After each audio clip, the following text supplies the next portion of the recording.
반갑습니다. 하루한장 명리 리얼 인문과정 5강 육친의 체에 대해서 우리가 살펴보고 그것의 현대적 해석에 대해서 한번 이야기 나누어 보는 시간 갖도록 하겠습니다. 자, 이번 강의 학습지 5강은 이렇게 생겼고요. 아래 링크에 드리는 블로그에 들어가셔서 PDF 파일 다운받으시고 함께 같이 공부해 봅시다. 자, 우리가 앞에서 육친에 대해서 계속 공부해 왔단 말이죠. 그래서 우리 4강에서 육친의 체와 용에 대해서 이야기를 했는데, 자, 오늘은 육친의 체에 대해서 조금 더 구체적으로 한번 살펴보도록 하겠습니다. 자, 그래서 일간을 중심으로 이 육친들이 어떤 인연에 대해서 이야기하는가를 한번 살펴볼 텐데요. 일간이 남성인 경우와 일간이 여성인 경우에 내용이 달라집니다. 자, 그리고 이게 양일간일 때랑 그리고 양일간 남자일 때, 음일간 남자일 때 막 말이 헷갈리는데, 자, 남성인 경우는 그냥 양일간 남성을 두고 그냥 생각하시면 될 것 같아요. 자, 여기 간목의 남자가 있다라고 가정해 봅시다. 양입니다. 자, 간목의 남자가 있는데 또 간목이 하나 더 있습니다. 자, 이것은 우리 뭐죠? 십신에서 비견이다. 그죠? 자, 그러면 한번 적어보세요. 비견인데, 자, 지금 우리는 육친의 체, 인연관계에 대해서 이야기를 하잔 말이죠. 자, 그러면 이 비견이라는 것은 형제를 의미합니다. 일단 고전적 통변에서 형제를 말합니다. 자, 그러면 간목 입장에서 이 오행이 같은 을목, 겁재는 이 인연법의 인연관계에서 남매를 의미합니다. 남매라고 적을게요. 자, 그러니까 뭐 여동생이라든지 누나라든지 아니면 형이라든지 남동생이라든지 이렇게 해석될 수 있겠지요.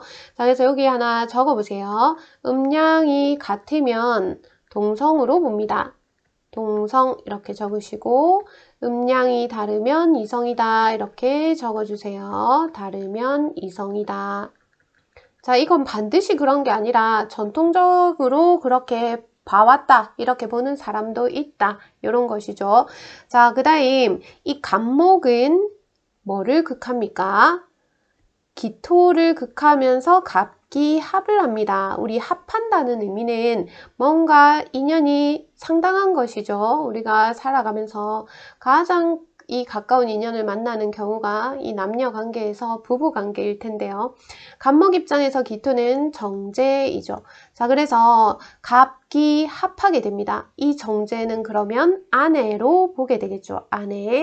아내로 보게 됩니다. 자, 그래서 간목 입장에서 기토를 해석할 때 아내로 해석을 하는 경우가 많다는 말이죠. 그 다음 이렇게 확장을 계속 해 나가는 거예요. 자, 토생금 하는데 금에는 경금과 그리고 신금이 있단 말이죠. 자, 그러면 이 경금은 이 간목 입장에서는 편관이네요. 그 다음 간목 입장에서 신금은 정관이네요. 하지만 기토가 나왔잖아요. 토생금 했으니까요. 자, 그러면 음양이 같네요. 경금, 간목, 양. 음양이 같으면 동성이라 했어요. 그래서 편관을 아들로 보고 정관을 딸로 보기도 합니다. 자, 정편관 가리지 않고 남자에게 자녀는 관으로 해석하는 경우가 많죠. 자, 이런 식으로 계속 확장해 나가요. 예를 들면 신금이랑 합하는 게 뭐 있습니까? 병신합한다, 그죠? 자, 그러면 이 병화는 간목 입장에서 식신입니다. 자, 그러면 딸이랑 합하는 이 식신은 사위겠네요. 그래서 병화의 글자를 보고 사위를 이야기할 수도 있다는 것이죠.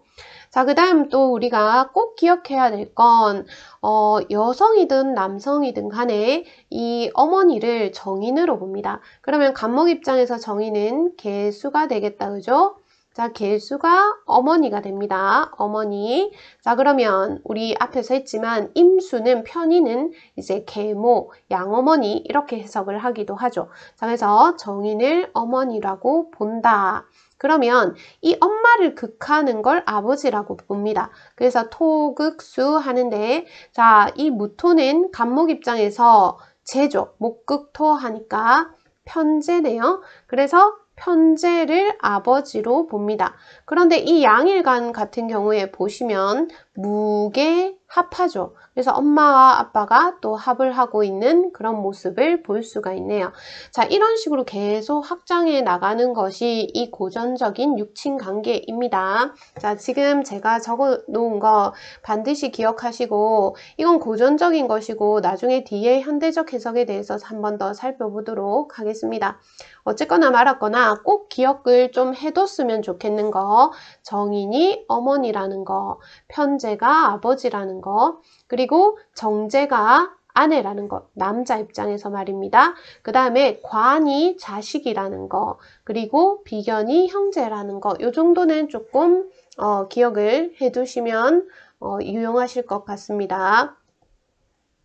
자, 이제 여성 입장에서 한번 살펴보도록 할게요. 여성 입장이므로 이제 음일간을 두고 하겠습니다. 음의 여자가 있다라고 한번 가정해 볼게요.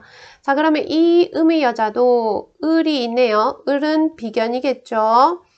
자, 이게 빠르게 안 되시는 분들은 앞에 공부 반복해서 하시면 좋겠습니다. 음양이 같으면 같은 동성이니까 자매 관계를 해석할 수 있겠네요. 자, 그 다음 간목은 겁재네요. 그러면 뭐 남동생, 오빠 하는 남매 관계를 우리가 이야기하기도 합니다. 자, 그런데 여자는 직접 아이를 낳잖아요. 그래서 목생화하게 되죠. 그러면 화가 두 가지가 있는데 병화와 그리고 정화가 있네요. 자, 을목 입장에서 음양이 다르게 생하는 게 상간일 테고 을목 입장에서 음양이 같게 생하는 게 식신이겠죠. 그래서 우리 여자 입장에서 식상을 자녀라고 봅니다. 그래서 자녀라고 보기 때문에 아주 중요하게 기억을 해 두셔야 됩니다.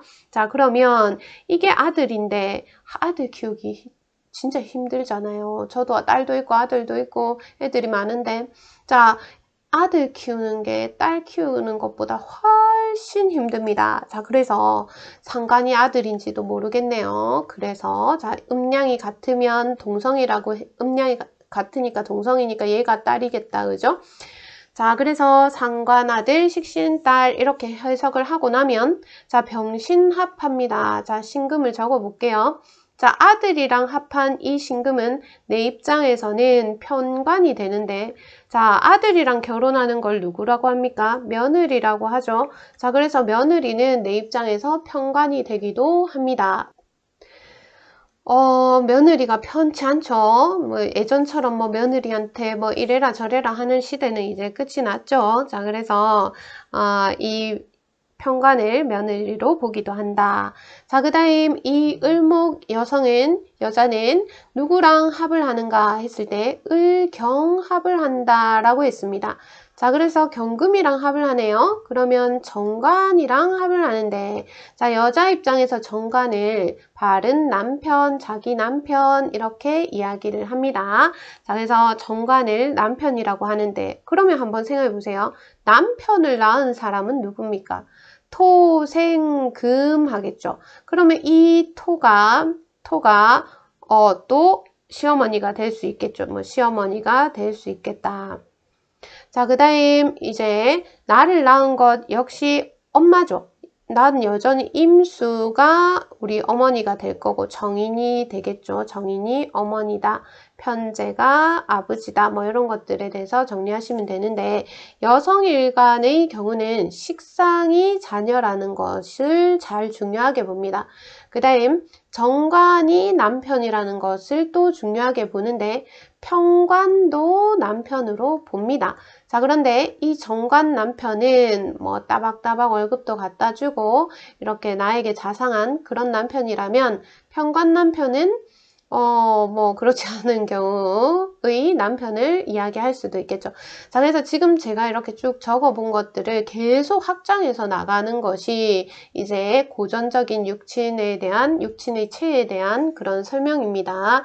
자, 그러면 정리를 해보자면 꼭 기억해야 될 것. 자, 이렇게 해서 꼭 기억해야 될 것은 남성 일간인 경우에 정제가 아내다. 정제가 아내다. 그럼 편제의 아내도 있을 수 있죠. 근데 편제는 어쨌든 애인이다. 이렇게 해석하기도 합니다. 지금 우리가 육친의 체에 대해서 얘기를 하고 있어요. 정제, 편제는 또 다양하게도 해석되잖아요. 자, 그런데 지금 인연 관계에 대해서 얘기하고 있으니까 이렇게 관계 속에 사람들을 적어 두는 겁니다. 자, 남성이든 여성이든 정의는 어머니라는 거 기억하시고, 그 다음 편제는 어머니를 극하는 아버지다라는 거 기억하시고, 그 다음 남성 입장에서는 관성이 자녀다라는 것을 정리를 해두시면 좋겠네요.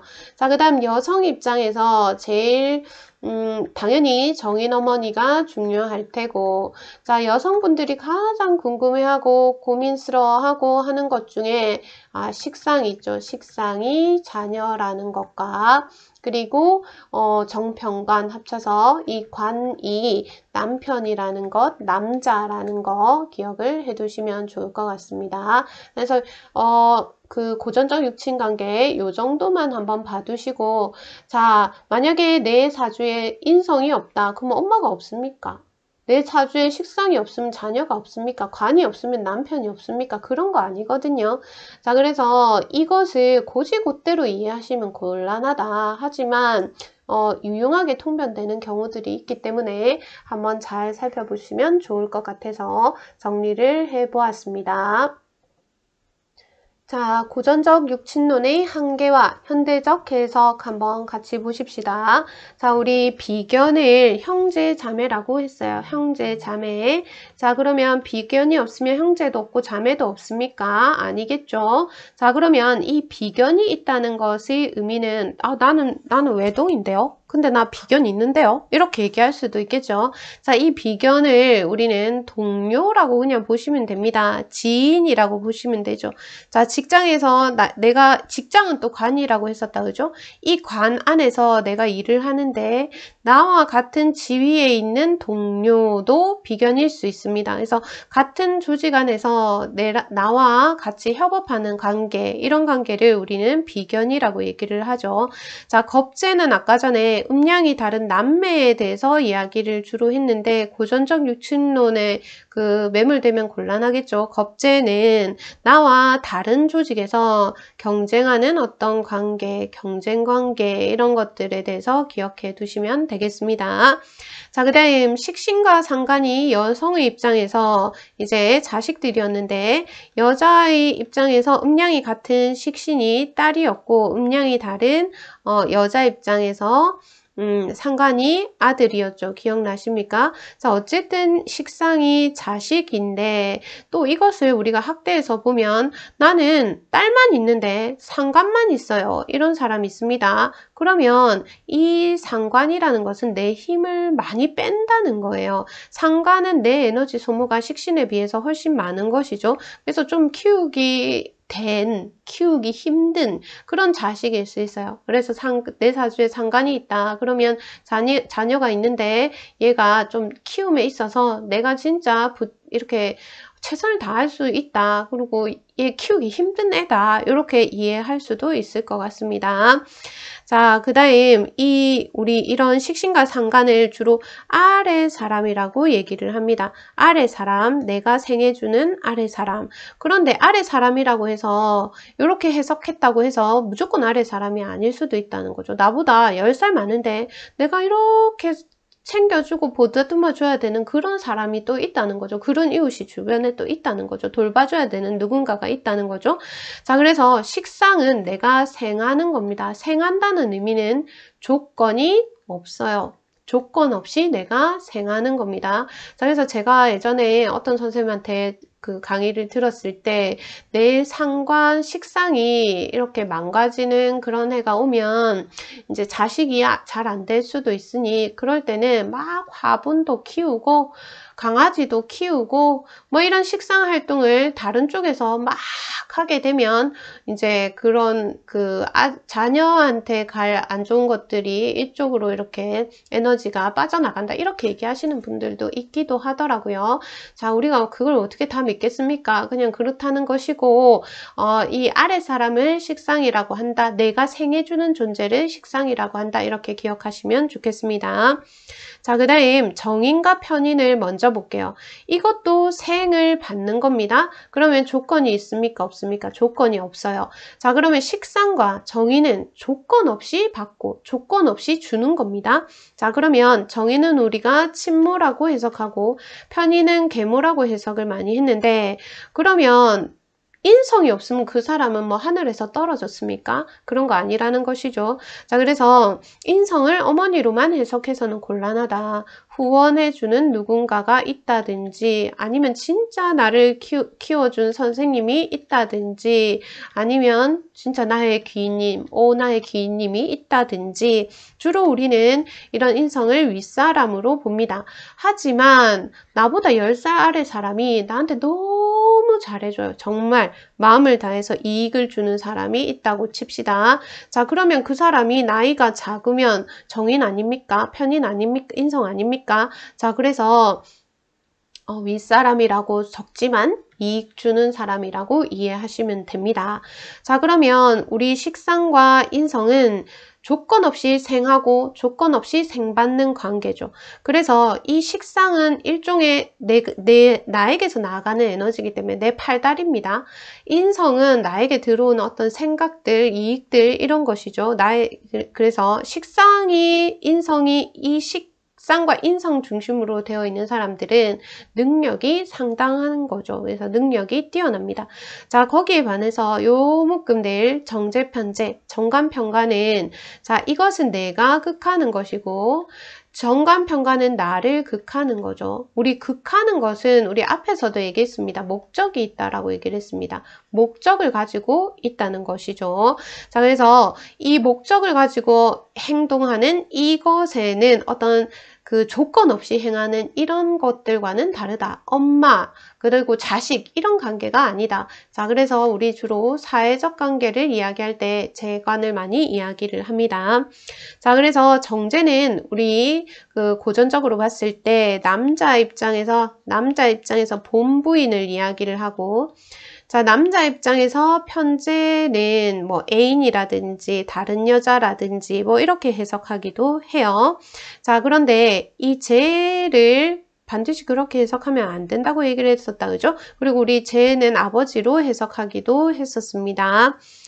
자, 이 제는 내가 극하는 것이다 라는 거 기억을 해두시고, 자, 정관 같은 경우는 여자의 입장에서 내 남편, 딱 바른 남편을 의미해요. 자, 그러면 편관은 남편이 아닌가? 편관도 남편인데 좀 까탈스러운 남편, 이렇게 이해하면 되겠습니다. 남자 입장에서 이 정편관은 자녀를 의미했었다, 그죠? 정관은 딸, 그리고 편관은 아들. 뭐 정리가 왜 이렇게 지저분한지 모르겠네요. 저는 이렇게 지저분하게 정리했지만 지금 하시는 분들은 깔끔하게 필기하고 계실 거라고 믿겠습니다. 자, 그래서 관이 있다, 이 말은 나를 구속하는 누군가가 있다는 거죠. 나를 보면서 어떤 목적을 가지는 누군가가 있다는 것인데, 목적을 가진 상대, 나에게 어떤 요구를 하는 사람, 이런 사람들이 관일 수 있어요. 그래서 그럼 한번 보세요. 요구를 하는 사람이 관이다? 그럼 내가 식당을 하면 손님들이 관일 수도 있겠죠. 요구를 하는 사람이 관이다, 이렇게 생각하시면 됩니다. 자, 여자 사주에 관이 없어. 너는 결혼을 못할 것이야. 남자 사주에 관이 없어. 자식이 없을 것이야. 이렇게 단편적으로 해석하는 것은 진짜 안 된다. 자, 그래서 우리는 조금 이 해석을 확장해서 어떤 관계인지를 살펴보고 들어가야 된다라는 말씀 드리고 싶습니다. 자, 제가 어린 왕자를 좋아하는데요. 그 책에 보면 이렇게 모자 모자같이 생긴 그림 있다, 그죠? 맨 첫 장에 나오는 그림. 자, 어른들에게 이건 뭐 묻습니다. 그러면 100명 중에 100명이 다 모자야 이렇게 대답을 한다는 거죠. 근데 얘는 코끼리를 요 안에 잡아먹은, 코끼리가 이상하게 생겼네요. 이 보아뱀을 그렸다라고 얘기를 하는 거죠. 자, 그래서 우리가 사주를 볼 때도 어떤 그 핵심을 이해하지 못하고 그 격가지들만 이야기할 수도 있습니다. 그리고 장님이 코끼리 본 이야기 아시죠? 장님이 코끼리를 보고 왔다. 코를 만진 장님은 코끼리가 길쭉하게 생겼다. 그 다음 귀를 만진 장님은 코끼리가 부채같이 생겼다. 다리를 만진 장님은 코끼리가 뭐 기둥같이 생겼다. 이렇게 얘기를 하잖아요. 그래서 우리가 사주를 볼 때도 내가 보는 것이 이게 전부가 아니기 때문에 그 사람 상대방한테 그것에 대해서 이야기해 줄 때도 너무나 확신하면서 얘기하는 것은 상당히 조심하셔야 할 부분이었지 않을까 이런 생각을 합니다. 자, 여튼 육친론에 대해서 정리를 해봤고 지금 그 고전적 육친 관계에 대해서 함몰되어서는 안 되고 그 육친에 대한 해석은 확장되어지고 변화되어지고 그리고 오늘날의 시대적 상황에 맞춰서 변형되어져야 된다라고 말씀드리면서 오늘 강의 여기까지 하도록 하겠습니다. 여러분들 고생하셨습니다.